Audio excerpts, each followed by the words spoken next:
During this presentation, we're going to be looking at the Constitution. We're going to look at it in a little bit different way than you might see in the book or something like that, because what we're actually going to look at is first the principles of the Constitution, which is the big ideas that are behind everything within it, and then we're going to look at the amendments or the changes to the Constitution that are really, really historically important.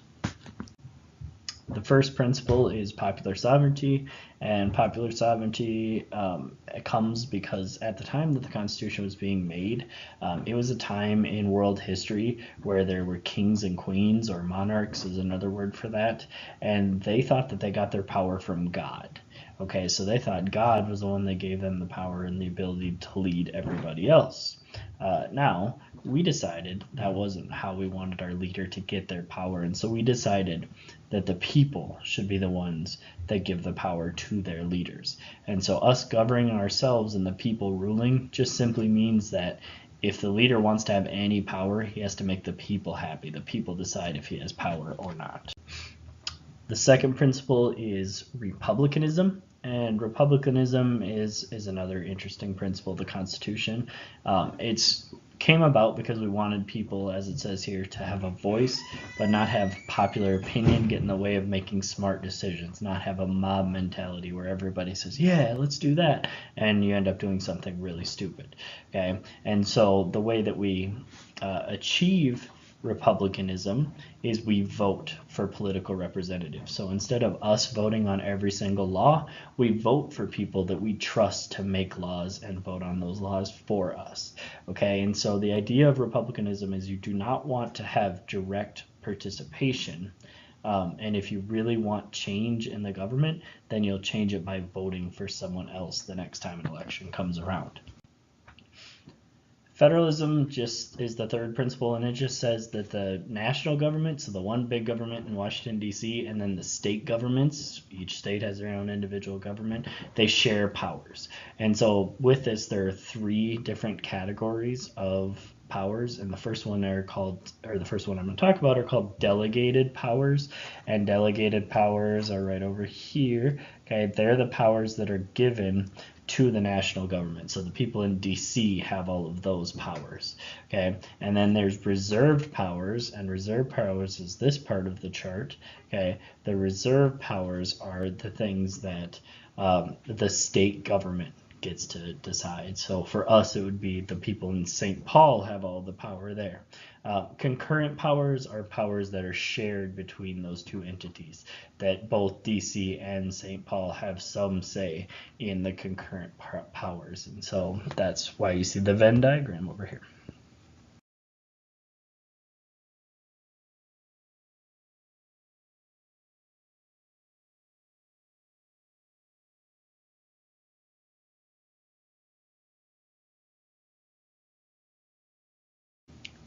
The fourth principle of the Constitution is the separation of powers. The idea behind the separation of powers is to limit the power of all the different branches of government. And so what we've done is we've separated the powers up into three different branches. Now you probably have heard this in second grade, in fourth grade, in sixth grade, every single time you know this stuff for sure. Okay, but one of the three branches is the legislative branch, and you can see that's kind of your lawmakers, your Congress people, all right, and they make the laws. And then the executive branch is given, that's the president, vice president, his advisors, as well as things like the FBI and CIA and stuff like that. Okay, and they are there to enforce the laws, make sure those laws are being followed by the people.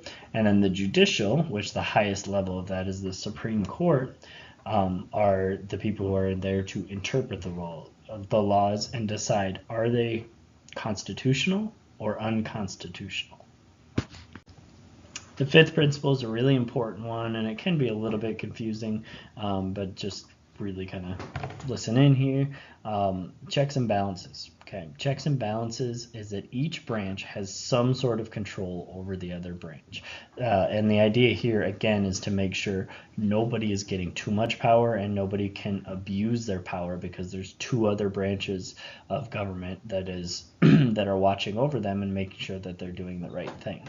And one example here is that only Congress can pass laws. So they have all the power there, right? They have the power to pass laws. The president can't pass laws, the Supreme Court can't pass laws. But the president has the power to either sign the law and then it goes through and becomes a law, or they can veto the law. And if they veto the law, then that essentially kills the law. Now, there's a way to bring it back, but we'll talk about that on another slide. The Supreme Court also has power over these Congress people that make the laws, because if they make a law that doesn't fit in with our Constitution, then it's called an unconstitutional law. And they can strike it completely out of the rule book. They can take it out of our law books and it doesn't exist anymore as soon as the Supreme Court agrees that it doesn't follow the Constitution. The sixth principle, which is limited government, really has two big tenets of it. Okay, the first one is that the government can only have the powers that are written in the Constitution. They can't make up their own powers and come up with their own stuff and say, well, I can do this even though it doesn't say so in the Constitution. No, that's that's against one of the principles in the Constitution. The other part about limited government that's really important is that every single person has to follow the law. The president can't break the law. Congress people can't break the law. Policemen can't break the law. Okay, nobody is above the law. Every single person has to follow the same rules as everybody else. Okay, and so that allows it so that certain groups can't twist the law and change the law just to benefit themselves. Like if the president said, I can murder somebody because I'm the president and who's going to throw me in jail. No, that's against the Constitution. That's against one of the principles. And there's a quote here from Thomas Jefferson on this part of the page that shows says a government big enough to give you everything you want is strong enough to take everything you have. So if they can give you anything and just give things away, that means they can also just take things away. So we always need to be limiting the power of government and keeping it small. That's one of the goals of the Constitution.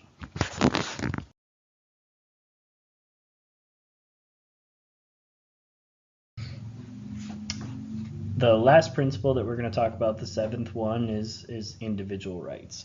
And individual rights it's pretty simple. It's just saying that you have personal liberties and privileges. There's certain things that everybody in America has the right to, and every single U.S. citizen gets those same exact rights.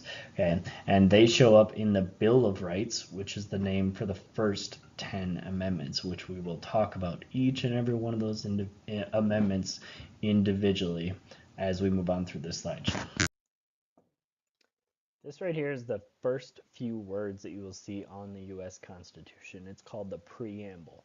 The preamble is an introduction to the Constitution, and it talks about why we are creating this Constitution in this country and what we hope to do with it. And so I'm going to read through it, and I'll stop at a couple of different areas and try to explain what the main ideas of the preamble are. So it says, "We, the people of the United States, in order to form a more perfect union," which means we are trying to make a perfect country the best we can, "establish justice." Establish justice is one of the big ones, right? We want everything to be fair in the court system and things like that. "Ensure domestic tranquility." Okay, and domestic tranquility is big words, but it essentially means in our country we want peace. We want peace at home and in our country. "Provide for the common defense," and that means we will defend ourselves against other countries. "Promote the general welfare." General welfare means we want to make the economy better. "And secure the blessings of liberty to ourselves and our posterity." Securing the blessings of liberty means we want freedom for ourselves, and our posterity means the people that come after us, our kids and grandkids. So we want justice, we want peace, we want to be defended from other countries, we want a good economy, and we want freedom for ourselves and our kids and our kids' kids, and on and on and on and on. And so we say, for that reason, we do ordain and establish this Constitution for the United States of America. An amendment is a big fancy word for a change. And so an amendment, when we're talking about constitutions, is a change that people have made to the Constitution. It either adds something into it, it changes something in it, it makes the country run in a different way. Okay, and so what we're going to do is we're going to look at a few of the more historical amendments. We're definitely going to look at the first 10, the Bill of Rights, but then we're going to skip around a little bit and check out some of the other numbers as well. Like I've said before, the Bill of Rights is the first 10 amendments, and it shows and emphasizes each of our individual rights. It's going to show what every American citizen has the right to do. These were written way back in 1781, and they still hold true today. A lot of what they say in there makes sense right now. There's only like one thing that you're going to see that's a little bit outdated. Okay, now James Madison, super big book nerd, just total nerd, but really, really smart guy, ended up writing these Bill of Rights and coming up with these individual rights with the help of the other founding fathers. First Amendment should be well known by you guys, and most people think of the First Amendment as the freedom of speech, and that's what you say. It's the freedom of speech, freedom of speech, freedom of speech. Well, actually, the First Amendment gives you 5 big time freedoms, okay? And those freedoms are religion, speech, press, assembly, and petition. Now, let's start going through each of these things. The first one, freedom of religion, that says you are free to practice whatever religion it is that makes you happy. There is not and will not ever be an official religion of the United States where you can be treated differently by the government just because of your religion. Okay.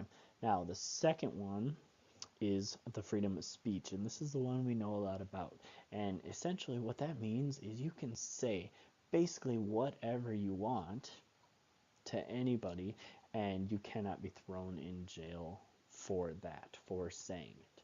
Okay, so you can stand outside and holler at a cop and say all the curse words and terrible things about him you want, okay, and you're not going to get arrested. They can't arrest you for that. You can send a letter with saying terrible things, saying how bad a congressperson is, a senator or something like that, and you cannot get arrested for it.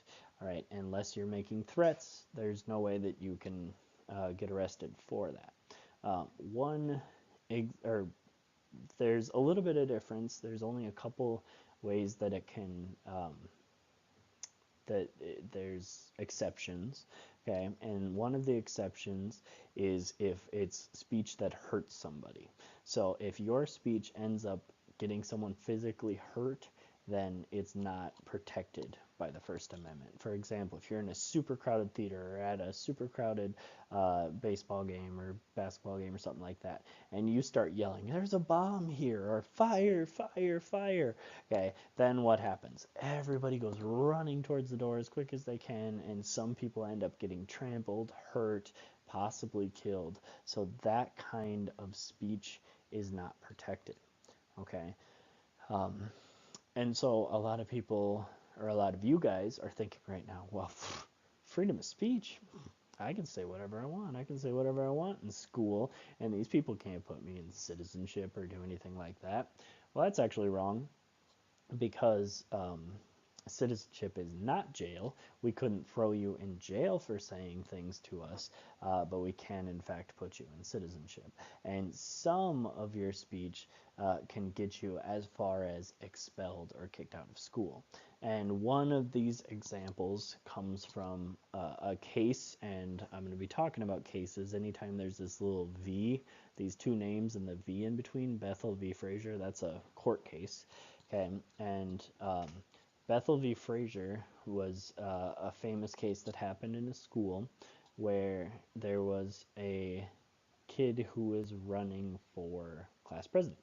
and he had to stand up and give a nomination speech, and he began to talk about, or I think it was actually his friend that had to stand up and nominate him with a speech, and he got up and he started to kind of throw out like lewd comments, so like sexual innuendo and maybe a little cursing, and it was just a really kind of a nasty speech. All right, and so everybody's listening to this, and of course all the kids are laughing and things like that, but the school actually ended up expelling him. They kicked him out of that school for this speech because it was so bad and done in front of so many people. And so they were mad about this, and the kid was mad about this. They got kicked out, and so they took it to court, and they took it all the way to the Supreme Court. It got all the way up there, and the Supreme Court decided that as soon as you walk into that school, some of your freedom of speech goes away. Okay, you don't have the right to ruin everybody else's, to take away from everybody else's educational experience. And so this nasty speech got that kid expelled. He tried to get away from it, but it didn't end up happening. So just keep in mind, even though I say freedom of speech won't get you put in jail, it can get you in trouble in the school. The third freedom is freedom of press. The freedom of press means that the government cannot censor any books, magazines, newspapers, anything like that before they're printed. They can't take out something because it says something bad about the president or something like that.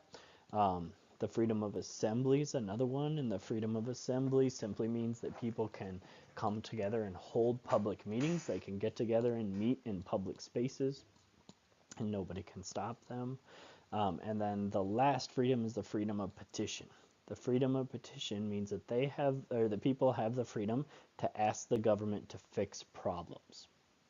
And so people that are out there protesting and things like that, they are using both their freedom of assembly, because they're getting together, and their freedom of petition, because they're asking the government to fix problems. The Second Amendment is one of the trickiest ones and one of the most controversial amendments that we have today, because the Second Amendment is the right to bear arms. And no, that doesn't mean you get to have really big, furry, strong arms like a bear. And no, it doesn't mean you get to take your sleeves off and have bare arms. It, of course, means to carry a weapon.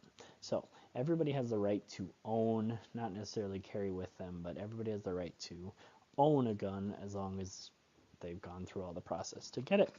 And the wording of the Second Amendment is that in order to keep a well-trained militia for safety, so a militia means like a amateur army, you want to keep your people so that they can fight in case you get invaded or something like that, people will always have the right to have guns. So a lot of people say, we got military, we got National Guard, we got all kinds of different stuff. Why would we need a militia? This is an old and outdated amendment. However, the wording of an amendment also says that people will always have the right to have guns. And so it's kind of tricky, because people are saying, well, it's kind of outdated, but then other people on the other side that want to keep guns are saying, well, actually, it says we'll always have the right to have guns. It's pretty easy. It's obvious when you sit down and read it. So the question is a militia needed? Do we need guns? Do we need better gun control? This is a very tricky amendment, but it essentially means we all have the right to own a gun.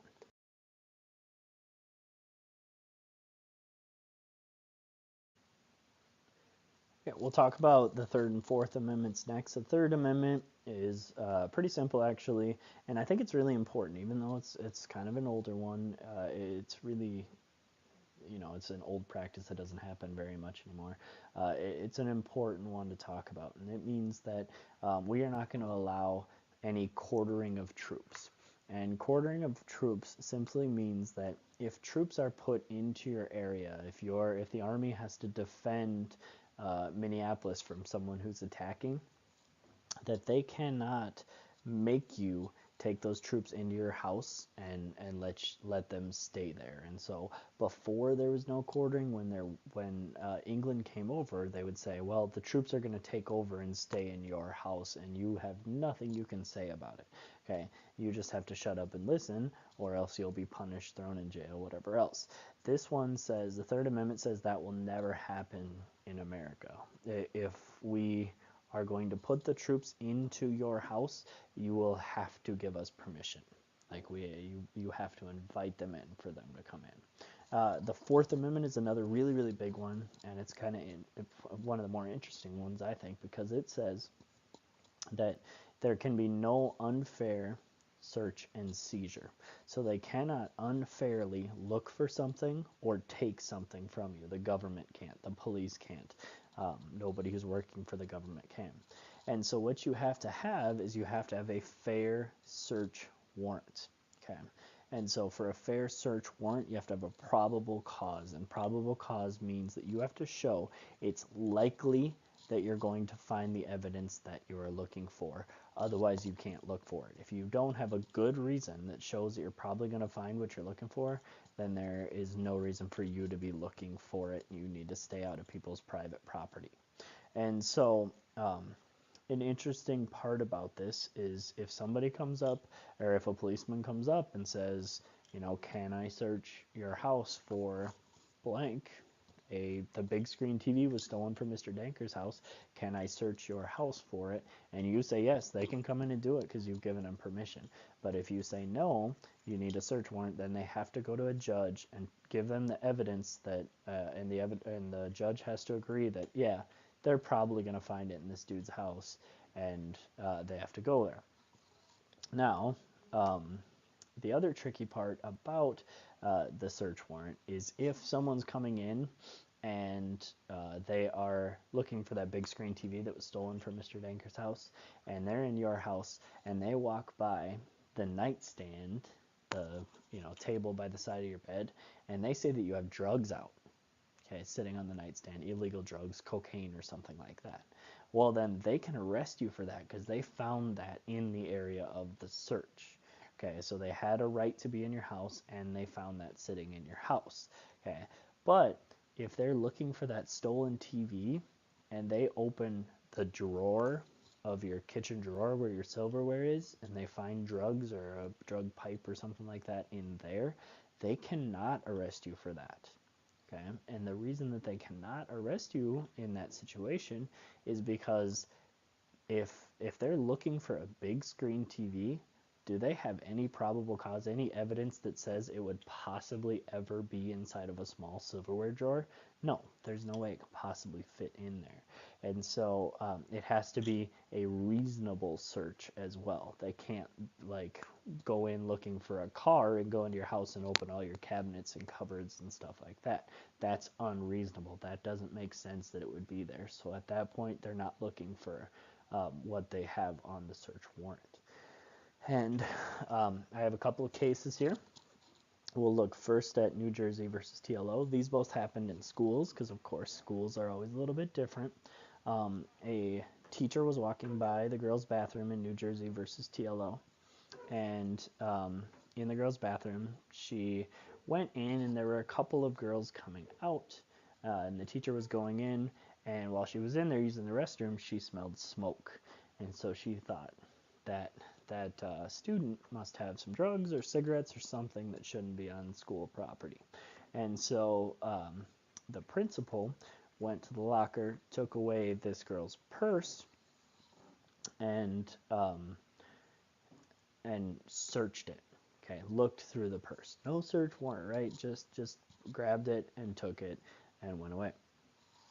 And searched through it, and he ended up finding not only the cigarettes that they were smoking, but also a book that showed a list of names and numbers that showed that this girl was actually a drug dealer, and all the money that people owed her from the drugs that she was selling in the school. And so she got expelled from the school. Well, she said, no, we need to take this to court because you had no right to search that. You didn't have a search warrant.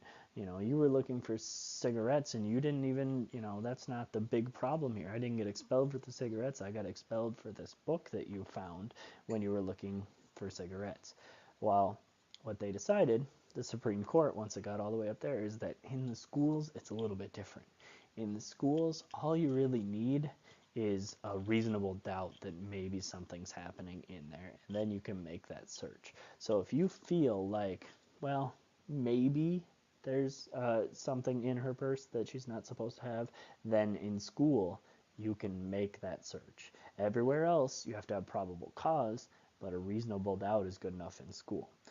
The other example that I have is Potawatomi versus Earls, and this is a more kind of current example and an issue that's kind of happening in a lot of major sports, and this is drug testing. So this kid was on the basketball team, and they did mandatory drug testing for after school, and the kid said, no, I don't want to take the drug test. It's not, it's too invasive. You're making me pee into a cup and you're looking at my pee, and you have no right to do this. You have no reason to think I'm doing drugs or that I'm doing alcohol or anything like that.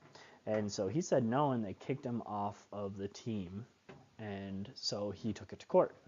And when they went to court, it went all the way to the Supreme Court, and they were arguing, you can't kick us off the team because you had no reason to actually search his body to do that. And what they said is, you're right, schools don't have the right to search, so they can't just come in and do random drug testing on their students. That's against the law. But what you can, or what they allowed, is they said, okay, it's okay that he got kicked off the basketball team, because the basketball team is something that you can opt out of. You can say, well, fine, then I'm just not going to be on the basketball team if you really care that much about the drug test happening to you. And so they said it's completely legal for after-school activities to allow and have random drug testing. So that's the Fourth Amendment. It's a big one. There's a lot of stuff about it, but basically it's you can't unfairly search or take something from a person. The government can't do that. Okay, the Fifth and the Sixth Amendment are known as the Miranda Rights. They're named after a landmark case, Miranda v. Arizona, and basically the Miranda Rights are the things that the police have to read to you every single time that they make an arrest. So if they're putting you into their squad car, you always see them on TV and stuff like that saying you have the right to remain silent. Anything you say can and will be used against you in the court of law. You have the right to an attorney, blah, blah, blah, blah, blah. So those are the Fifth and Sixth Amendment.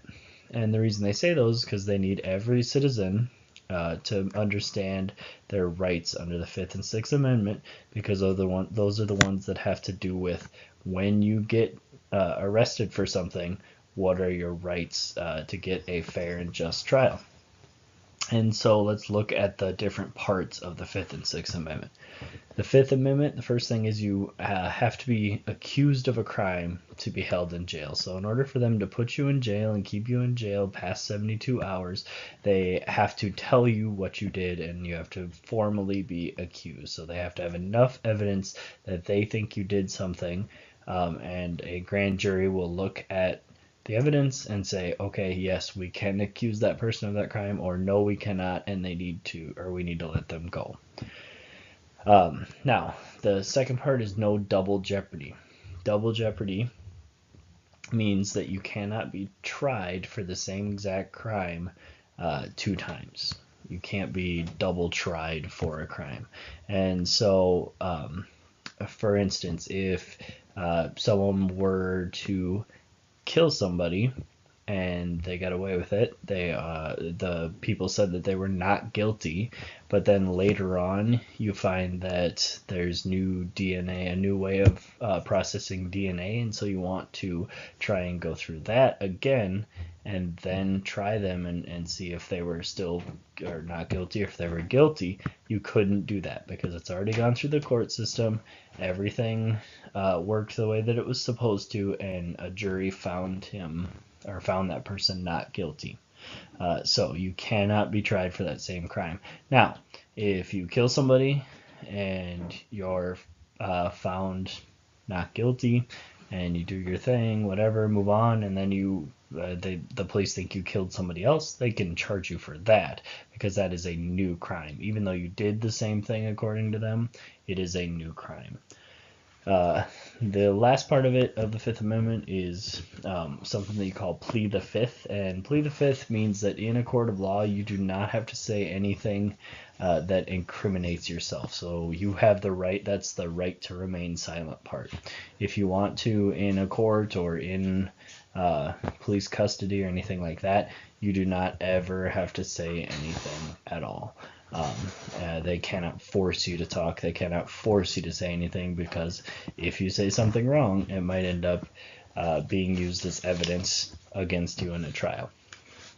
The Sixth Amendment, a little bit more simple, but the first one is the right to a speedy trial.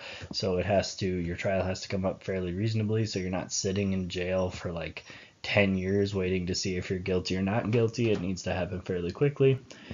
And you have the right to a fair jury as well. And you also have the right with that to be told the charges, what they're charging you with, as well as you and your defense attorney have the right to question all the witnesses. The last thing you have a right to is a lawyer for defense. So you have the right to have a defense lawyer, and if you can afford it, you can get one. If you cannot afford it, then there are people that work for the government that are called public defenders, and they are defense lawyers for all of the people that cannot afford a defense lawyer. And so every single court system has public defenders. The Seventh Amendment is that amendment that I talked about that is kind of outdated and doesn't make quite as much sense in today's world. And that is that in a civil case, so that means a case where you're dealing with money, you're suing somebody, your goal is to get money or a fine or something out of somebody else. A civil case, so it's all about money. If the amount is over $20 that you're trying to get, then you get to be tried by a jury. Now, if I really have an issue over $20, am I going to hire a lawyer and have a big jury trial? No, it will cost way more than that. But when you go back to the day when they wrote these amendments, $20 was a considerable amount of money. And so this one is the one that's kind of outdated, but technically, according to the Constitution, if you sue somebody for anything more than $20, then you have the right to have a jury present and not just have a judge make that decision.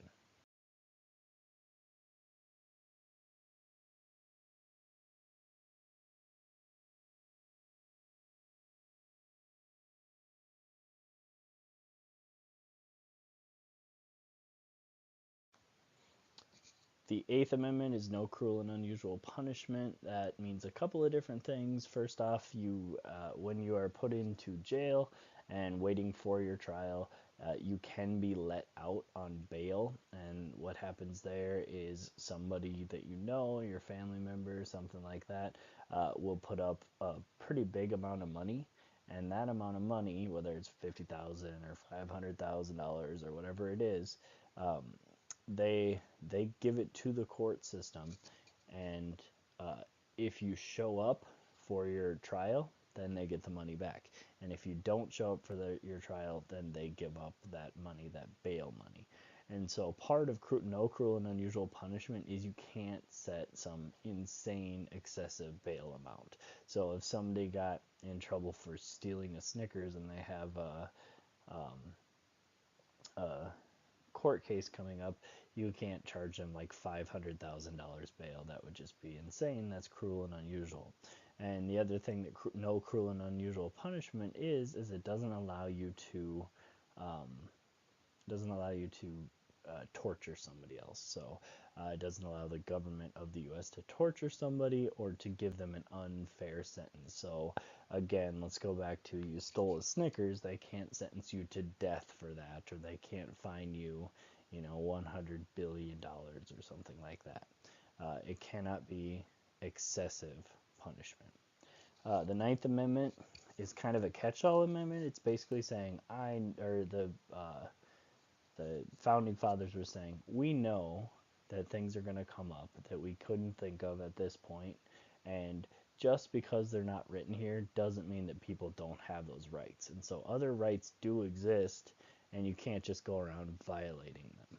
And then the 10th Amendment says that any power that we didn't give to the federal government that we forgot about in the Constitution and didn't know what we were doing, it goes to the states. So if there's anything we didn't think of as far as powers, then that should go to the states to make decisions and not that Washington, D.C. government. 13, 14, and 15 are called the Civil Rights Amendments because they have to do with the slaves. Okay, so they were all made immediately after slavery was made illegal, and they're kind of all the things that guarantee the rights for people, regardless of what race they are. So let's look at them. The 13th Amendment said that slavery is abolished. So it basically said we cannot sell slaves, cannot own slaves. There will be no slavery in America. And it also says, which this one's kind of interesting, you might be able to use this one on your parents, is that you also, what's in America, it is illegal for someone to perform involuntary servitude.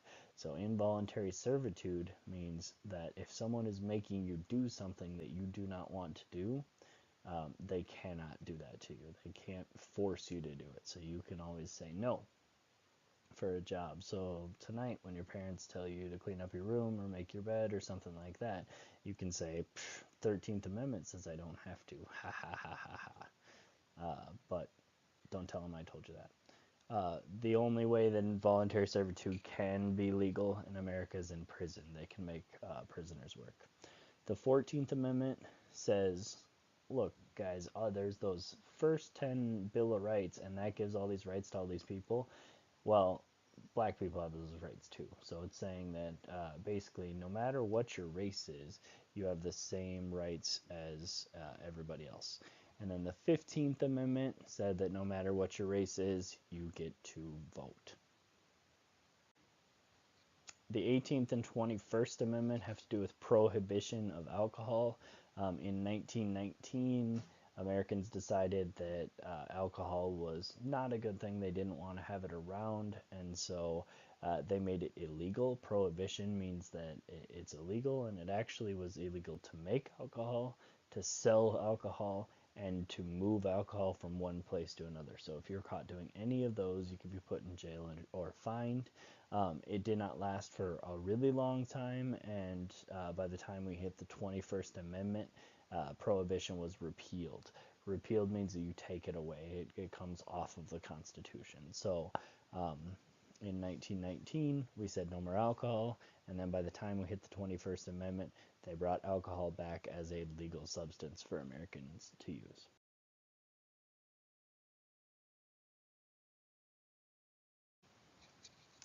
The 19th Amendment, often known as women's suffrage, simply says that women can vote now. And actually, the words say that you cannot deny anybody the right to vote based on their gender.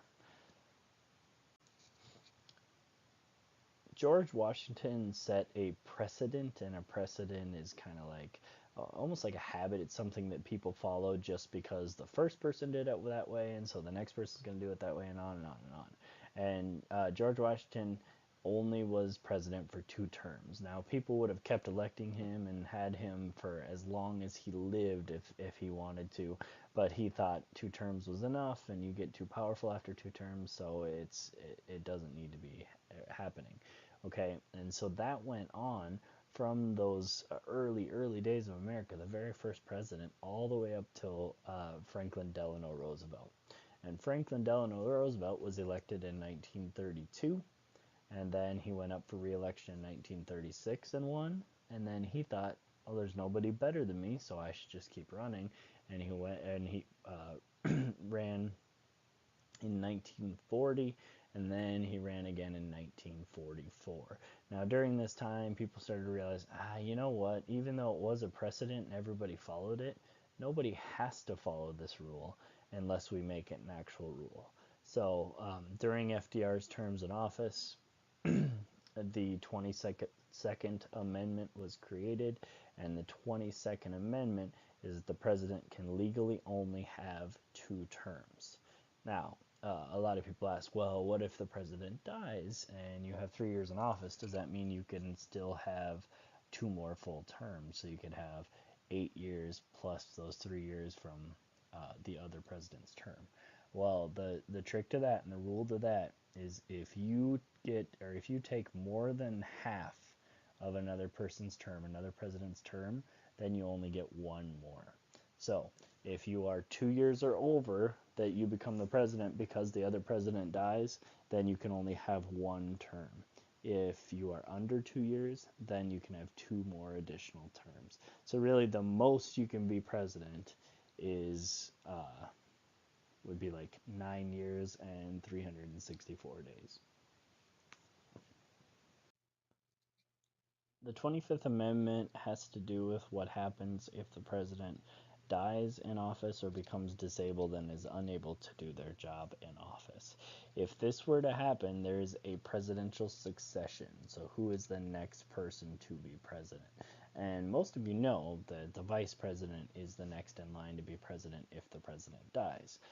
The problem is it is always possible that if Air Force One goes down and the president and the vice president are on it and they both die, then you'd be stuck without a president. So they have made a line of presidential succession. So essentially, no matter what the scenario, no matter how many people end up dying in a tragic accident, there's somebody who will take over the presidency.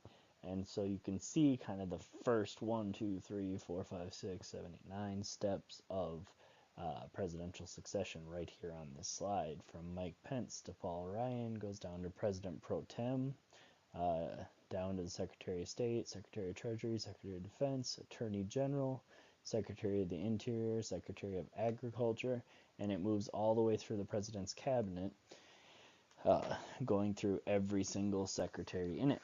And then after that, it starts at the most senior, so whoever's been around the longest of all of the senators. Then after that, it starts and goes from there all the way to the least senior senator. And then it starts in the House of Representatives and goes from the most senior House of Representative all the way down to the one that's been in office the least amount of time. And so there's this presidential succession that goes through like 500 people, and so it's really it's hard for enough people to die that the presidential succession does not have it set up for that.